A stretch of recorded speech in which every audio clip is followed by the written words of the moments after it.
ஆபத்து வரும்போது கோழ மாதிரி பின்வாங்க கூடாது. தீய மந்திரங்கள் சொல்ற அவன் நாக்க அறுக்கணும்.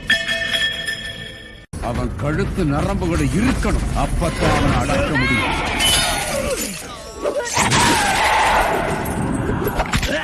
அது மரணமாவே இருந்தாலும் எதிர்த்து போராடணும். கட்டுங்க சமாதியா. அவன் பிரேதாத்மா வெளியிலேயே வர முடியாத அளவுக்கு கட்டி போட்டாங்க ஜக்கம்.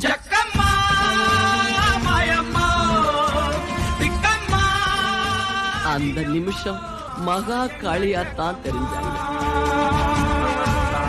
அவனை அழிக்கிற ஆயுதமா நானே மாறுறேன். நான் அனுபவிக்கிற நரக வேதனையால ஏற்படுற வெறி அந்த பிரேதாத்மாவை அழிக்கிற வரைக்கும் அடக்க கூடாது. உன்னோட ஆசை எந்த ஜென்மத்திலையும் நிறைவேறாது. இந்த ஜக்கம்மாவோட நிழல கூட நான தொட முடியாதுடா.